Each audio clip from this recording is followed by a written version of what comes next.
Hi, Jason Sulliman here. Wanted to talk a little bit about harmonic fluency. It's a concept that I feel very passionately is an important part of the way that we train ourselves to be able to play a musical instrument. I want to make sure that I have a level of fluency in understanding the music as it relates to navigating around on this piece of metal. I happen to be a trombonist, but this applies to any instrument. So most of us go through some kind of training and some kind of pedagogy, and we learn things like arpeggios. And a lot of times up through secondary schools, arpeggios are presented in what I would call a very static way. They just stay in one key. So on the board, I've written an example of static harmonic fluency, which is the notes of a B flat arpeggio. Many of us have learned this. Pretty simple. Some kind of pattern like that, and we play that in all the keys, and we audition for all state, and we play our static, arpeggio. But unfortunately, the conversation usually ends there, the training usually ends there, and I think that there is a real gap in what we are doing in terms of our pedagogy. I think we have to introduce dynamic harmonic fluency because music is dynamic in terms of how it meanders through different chords and chord progressions and our cadences and voice leading and the things we have to do. And we go to theory class if we major in music, and then we get this new information that is, for some of us, really hard because we haven't thought about it in this way. But really, we should be thinking about it in this way when we're practicing our instrument. So let's talk about dynamic harmonic fluency.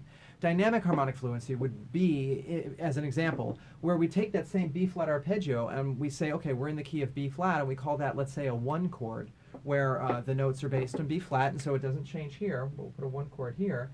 It's most likely going to go to some kind of dominant 7 chord. And in this case, that would be an F7.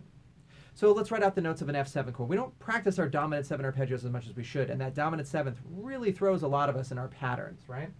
So if we have F, A, C, and then E flat would be that dominant 7, right? And then we've got F, A, C, okay? So now what we would do, let's say we play a B flat arpeggio up and down, and we end on B flat. Now we have to look at the notes that are in that dominant 7 arpeggio, and what are the closest notes to that B flat? Well, there's a couple of options. Yeah, you could play the root and just put both of them in root position, and that's fine because that happens. But you could also play that dominant 7 in first inversion, right? And just go to the A, which is a close neighbor to that B flat. You could also play that dominant 7 starting on the C, which is the 5th. That would put it in what's known as second inversion here. So you could have 5-7, or you could have 5-6-5, or you could have, what would it be, 5-4-3. Those are the possibilities if you want to get all music theory about it. But the bottom line is, these are the notes that are close to that B flat. So we have to practice multiple versions of this. So I'm going to go up and down the B flat arpeggio, and then I'm going to do the root position dominant 7.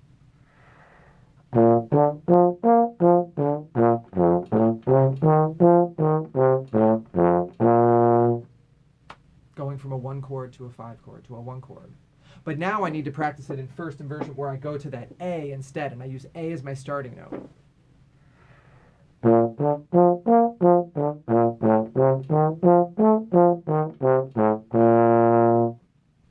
All right, and now I'm going to go to the C because it's a close neighbor.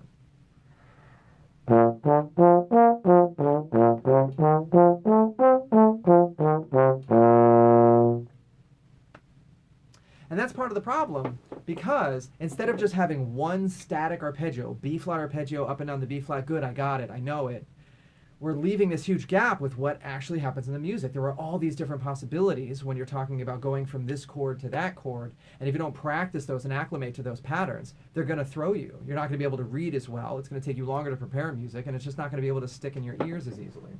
Now, the next challenge is that we don't have to necessarily start on B flat. So what if instead we go up to D, and we go from D to D, and we do that first arpeggio in an inversion? Now, a lot of times we'll practice that statically. Fine. But now what we have to do is we have to think about the voice leading and where it would most likely go when we get to that dominant chord. The D could go up to E flat, the D could go down to C. All right, so that means we have 2 versions that we need to practice. So let's do the first inversion 1, going down to C.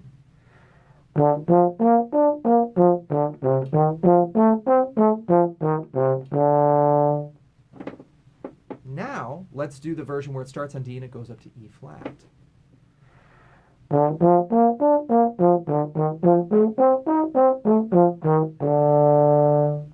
So there's two versions starting there. And if we started on F, we'd want to take a look at the voice leading. What are the most likely, possibilities for where that dominant chord would start? So it's not just 1, 5, 1. There are dozens of possibilities of how you would meander between a 1 chord and a 5 chord if you're arpeggiating.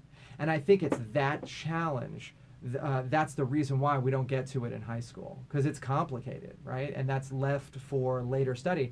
But to be honest, most of the pedagogy that I see at the traditional university level doesn't really get into this as much as they should. As far as I'm concerned, first semester of freshman year, we need to be thinking about this in a dynamic, harmonic way. So here's my challenge to you. Take your arpeggios that you know and think about where they would lead into a dominant 7 chord. And start there. There's already a dozen possibilities of things to practice. Now, the truth is, music doesn't just do 1 to 5 to 1. There's also other chord progressions. And you could take multiple octaves, you could take multiple inversions, you could start leaping around the notes. It's endless. It's absolutely endless. And so I think it's important that students who are really trying to study and develop a level of harmonic fluency practice the different patterns. And that means practicing a pattern, getting somewhat familiarized with it, and then going to another pattern, and then getting somewhat familiar to it, and then going to another pattern. That's different than just playing the same pattern every day. That in and of itself is a static way to practice. So by doing it this way, you're going to apply that level of harmonic fluency to the way you approach the instrument, and then when it shows up in the repertoire, it's going to be familiar to you. Those patterns are familiar, and then you'll just be able to play them. So in the practice room, make sure that you're practicing some things that are static, absolutely, but then you have to keep the conversation going into the world of dynamic harmonic fluency. We can't stop with static progress. Happy practicing.